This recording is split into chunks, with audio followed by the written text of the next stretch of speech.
Greetings, peace in the name of the Almighty Maria Allah and Yahshua Mashiach, or Jesus the Messiah. Thank you for taking the time to look at our latest video.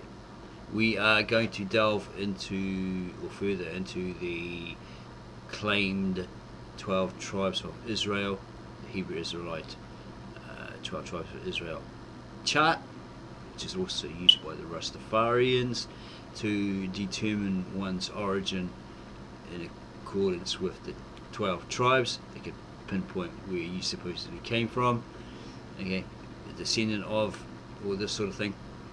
It's actually flawed, because he's saying here that these people of these races actually came from the different tribes. You got the names underneath. This is all incorrect. If, according to the documentary of Simcha Jacobovici, who went on a quest to find the supposed lost tribes of Israel and found them, and then verified that they were Asians, Indians, Ethiopians. Okay, so there were some African or black people known as, or authenticated as, Jews, okay, from those tribes, and etc, etc. Okay, they weren't Mexicans, alright, they weren't Aborigines or Cubans or anything like that. This is all flawed. Is Brother Reggie of House of Consciousness, Sarnita, who actually covered this as well and said that it's flawed. Okay, this is all in error according to that documentary that involving the quest for the 10 lost tribes that Simcha Jacobovici found, okay, discovered through his quest. Okay, so we're going to look at the website va.com, which was downed. It was a website of the translation of the original ancient, hidden and preserved manuscripts of the Old Testament and the sacred language, the old language or old tongue, Lishana Atika or Cypriot, of the Kitab Asherit, which is the sister language of the Kitab Ivri, or the ancient or old Hebrew, not this modified Hebrew that you have today. Yeah, because way back then they had the same words, the same meanings, but when they later added the dot system, I don't know, can't remember the Jewish name of it, or the name for it. It not only changed the structure, but it also changed the meaning of the words. So originally you had the same words with the same meanings, but when they modified it by adding that dot system and the vowels, okay, they had same words but different meanings. Here's an example. The Aramaic, they have Elohim, Elohim, which means against the flames, and it's in conjunction with the winged disc icon, the ancient Mesopotamian winged disc icon, representing the triune, okay, and it's called, and it was translated in English, it's called over the flames. So the difference between that and the Hebrew Elohim, if you understand that triune, that winged disc icon, you'll understand, right, that there is a great difference. They have other words that are similar but have different meanings. Okay, so we're going to look at that va.com. that was down. We found a way to recover it, and what this translator Victor N. Alexander from a native born Mesopotamian Aramaic speaking translator has done is, because this was a old scribal sacred old tongue language, right, Lishana Atika Cypriot, the Kitab Asherit, he's found a way to revive that. Okay. He's quite by chance realized, wow, you can do it, right, as he stated.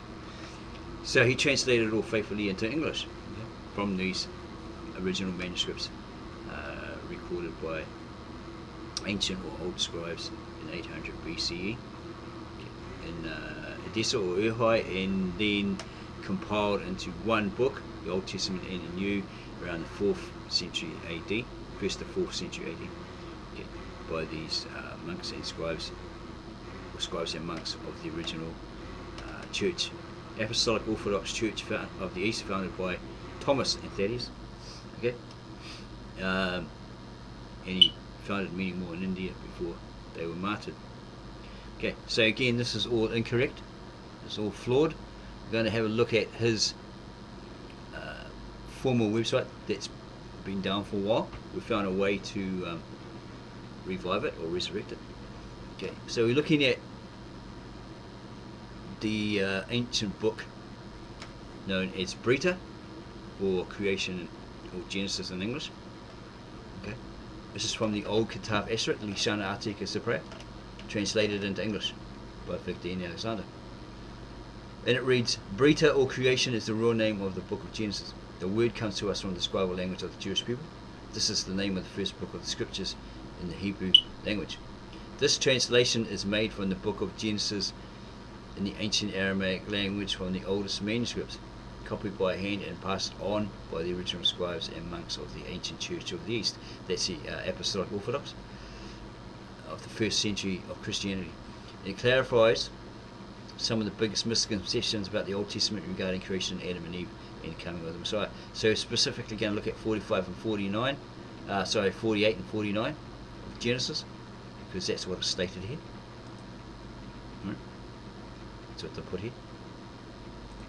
Okay.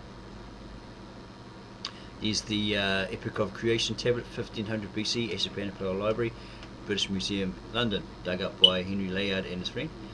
And it states here, Victor N. Alexander's translation of the Old Testament also utilized the cuneiform manuscripts discovered by archaeologists in Mesopotamia in the late 19th century AD. The Assyrian king Ashurbanipal, during the 7th century BC, reigned out of Nineveh, sent out emissaries, or agents, if you want to call them that, missionaries, to the southern region, the land of Shinar, Sumer, that's where they all gathered, right, to build the Tower of Babel. And that's was Assyrian territory, but the Assyrians hadn't yet come and invaded it, right? And Chaldee, Babylonia, that's where Abraham was born, Ur of Chaldee, in search of the ancient epics such as the Epic of Creation, which included the story of Adam and Eve. Well, I didn't see that specifically when I read it. Okay, translated into English, I was talking about the Adamites, okay, perfect beings. The Epic of Gilgamesh, which included the story of Noah, and I found that he wasn't actually called Noah in that, he was called Upancham, right? But in Palestine, apparently, that word Noah might have been like Nah, or something like that, N apostrophe A, or something similar to that. It sounded so much like Noah that they became Noah in the flood. He had them translated in the modern Assyrian, or Assyri language. It's Assyrian language of his day, because he was an Assyrian. However, the originals were 3,000 years older, but also in cuneiform. Interestingly, the stories have been preserved essentially the same. He's not saying exactly the same. I found vast differences. Ironically, by the time of Jesus Christ, the scriptures recorded during the Babylonian captivity 5 centuries before had become so narrowly interpreted that the contribution that the scribes and Pharisees failed to recognize Jesus as the Messiah prophesied by all those millennial religious records. Today, both Judaism and the Catholic Church have realized the contribution of the cuneiform tablets of the Assyrians or the Assyrians to the understanding of the roots of the Bible. But the Western theologians, etc., have tried to keep it under the carpet. They don't want that revealed, right? Because it may tell a completely different story. Political reasons, etc.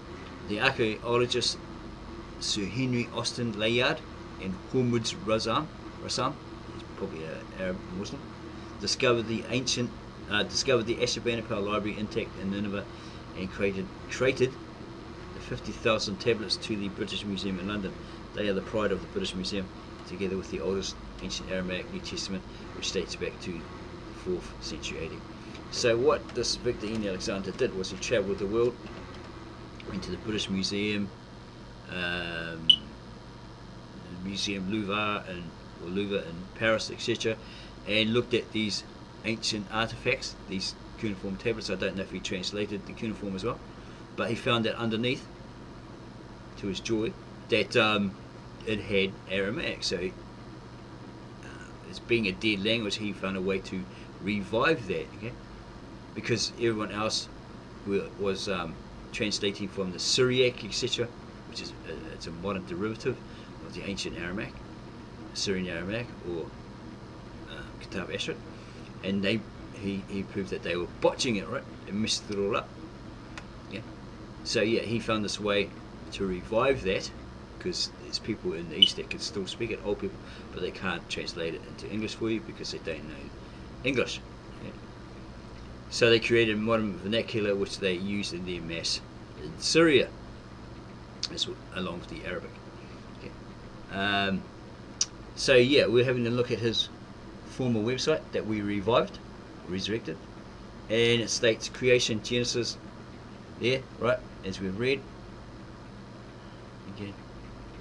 So we're going to look at specifically Preta, or Genesis 48-49, because this pic here indicates it up here.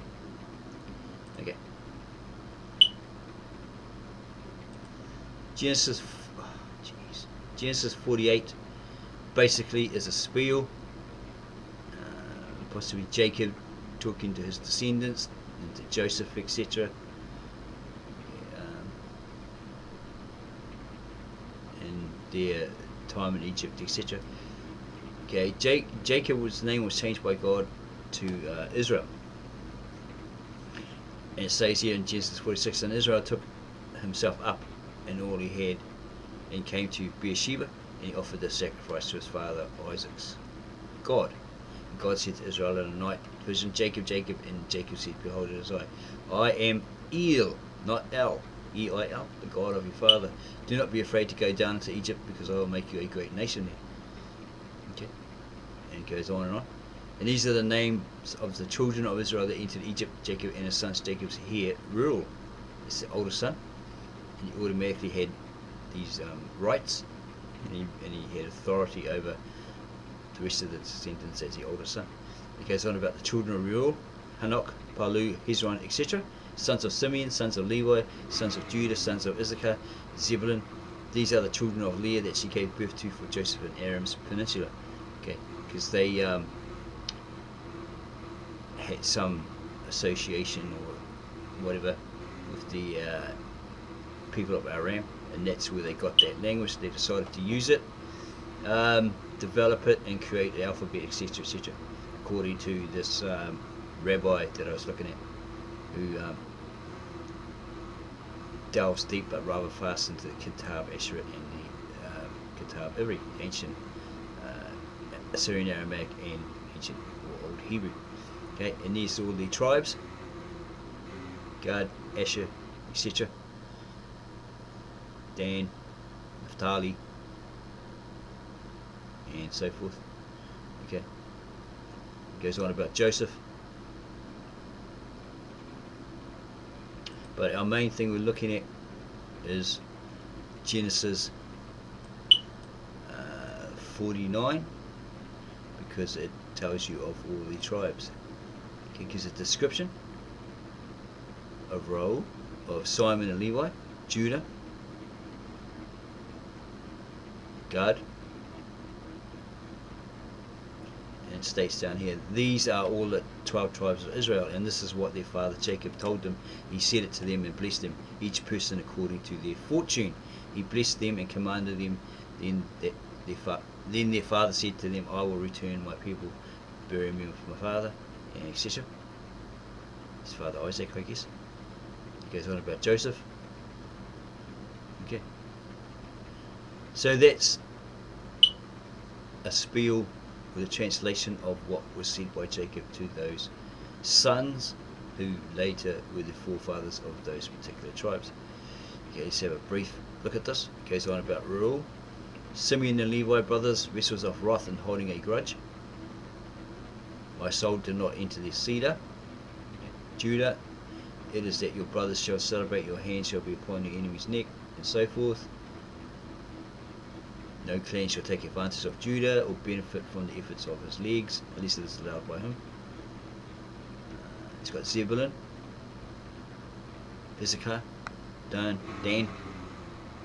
Gad, Asher, This is a descendant, or maybe a son of Jacob.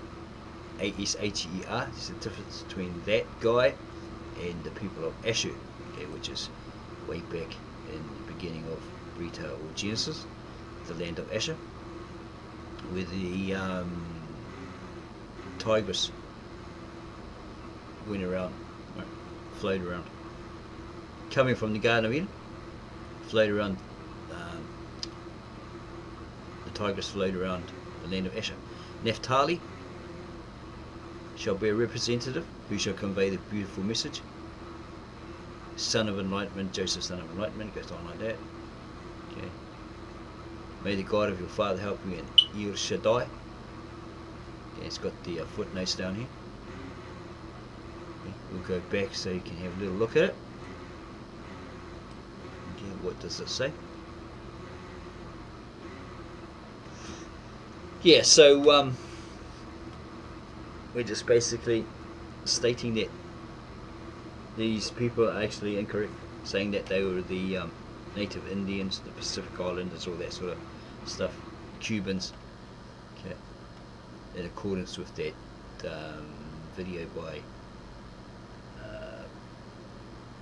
Simcha Jacobovici, who went on a quest to find those 10 lost tribes, and he found them, and they turned out to be Asians, Indians, Ethiopian Jews, right, who were actually picked up by the military from their war-torn country and flown to Israel because of one rabbi, his statement. Okay, so everyone else says okay, and they sent the military there secretly and picked them all up and brought them to Israel. You got Zebulun, Issachar.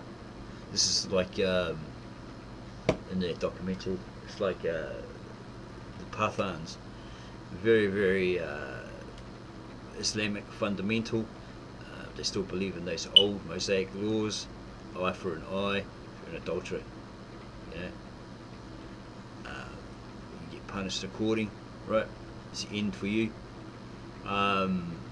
They're under Islamic fundamentalism, but they don't follow all of it, even though they believe and they read and believe in the Quran. They still have their customs, yeah, but they still believe in that Sharia law, right? Eye for an eye, tooth for a tooth. If you're an adulterer, it's all over for you. Yeah, it's Gad, Asher. Yeah, this is son of or descendant of Jacob. It's spelled Asher. It's not the Assyrian Asher, right? Okay, it's a different person. Naphtali, it's all there. Benjamin, and this is the original name of, or title of God, El Shaddai, not Al Shaddai. Okay, maybe it's El Shaddai in the Hebrew, and here's the footnotes here.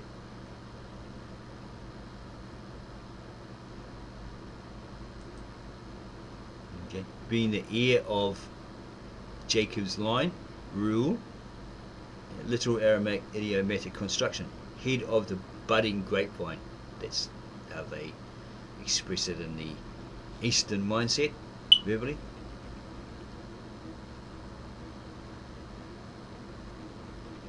Okay, 49:22. We'll have a look at that. What does that say? Son of enlightenment, Joseph, son of enlightenment, the spring that rises to the top of the palace buildings, that does not forget its origins, and it grows and crisscrosses, climbing the walls of the palace. Sounds like a vine, and so forth. So have a look at that again. Basically, it says it there.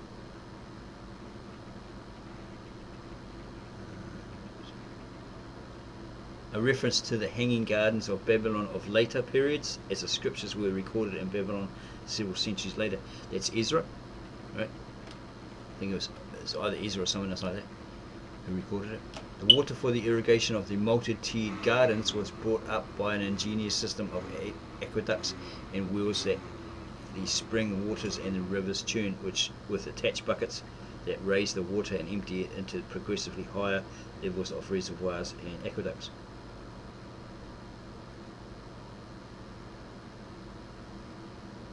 Yeah, the Hanging Gardens of Babylon.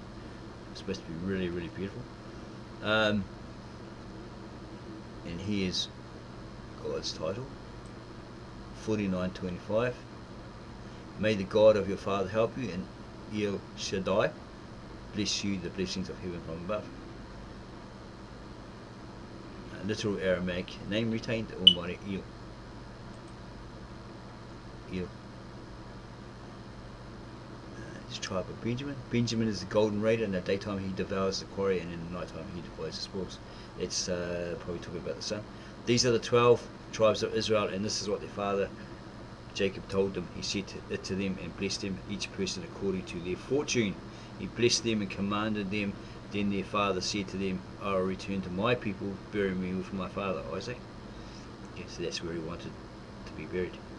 In the inheritance in the field of Ephron the Hittite, in the cave in the field that lies before Mamre in the land of Canaan, bought as an inheritance for a burial ground. There they buried Abraham and Sarah his wife, and there they buried Isaac and Rebekah his wife, and there I buried Leah. Okay. The field that was bought and the inheritance that was in it, bought from the children of the Hittites. They are fighting over a well, and they come to an agreement. 32.